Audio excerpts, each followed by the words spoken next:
Le 7-10 sur France Inter. 7h21 en toute subjectivité ce matin avec le journaliste et présentateur de l'émission Sur le Front sur France 5, Hugo Clément. Hugo, vous avez hésité ce matin à faire cette chronique. Oui Nicolas, comment parler d'environnement dans un contexte aussi tragique que celui d'aujourd'hui? Difficile d'enchaîner comme si de rien n'était quand la barbarie humaine anéantit des familles entières. J'ai pensé un instant que c'était trop décalé et qu'il fallait peut-être respecter un temps de silence. Mais finalement, cela voudrait dire que l'écologie est un sujet qui ne peut pas exister quand des actualités fortes nous frappent en plein cœur. Et je ne suis pas sûr que ce soit une bonne chose. Alors je vais quand même vous parler d'environnement ce matin. Et de quoi alors précisément? D'un projet qui doit voir le jour au Verdon-sur-Mer en Gironde, où l'entreprise Pure Salmon veut construire un immense élevage de saumon, ou plutôt une usine à saumon. Vous allez comprendre. Le groupe, basé à Abu Dhabi et financé par un fonds de Singapour, souhaite installer des bassins réfrigérés sur une superficie avoisinant les 8 terrains de football. Cette gigantesque installation devrait produire environ 10 000 tonnes de saumon par an, ce qui correspond grosso modo à 2 millions d'individus. Oui, 2 millions de saumons produits chaque année dans un seul élevage.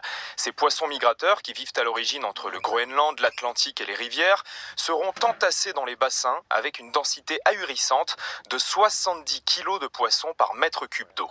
Pure Salmon rétorque sans rire que les poissons seront plus à l'aise dans les bassins surpeuplés qu'en pleine mer, car l'eau sera à la température idéale et de meilleure qualité. On atteint là le paroxysme de l'élevage intensif où les animaux sont produits comme on fabrique des objets. Et c'est sans compter l'impact environnemental. Pour réfrigérer ces bassins, car les saumons aiment l'eau froide, l'entreprise consommera chaque année plus d'énergie qu'une ville de 10 000 habitants. Et les panneaux solaires installés sur le site ne suffiront pas. Pure Salmon devra aussi pomper d'énormes quantités d'eau salée pour alimenter son usine et rejettera dans la nature 3500 mètres cubes d'eau usée chaque jour après retraitement à proximité du parc marin de l'estuaire de la Gironde. Il faudra enfin nourrir ces millions de saumons qui sont carnivores avec au moins en partie de la farine animale fabriquée avec des poissons sauvages, souvent pêchés dans des pays pauvres, notamment en Afrique de l'Ouest. Les populations locales voient donc les poissons dont ils dépendent pour manger s'évaporer pour être transformés en farine et nourrir les saumons destinés aux pays riches. Et la mise en route de l'usine est prévue pour quand? Si le site obtient les autorisations environnementales, la production pourrait démarrer fin 2026. Pure Salmon avait déjà tenté de lancer son projet dans le Pas-de-Calais il y a 3 ans, mais avait dû reculer face à une difficulté d'accès à l'eau et à une forte opposition citoyenne. L'entreprise s'est donc reportée sur la Gironde, mais là aussi, de nombreux habitants et élus locaux rejettent l'usine à poissons.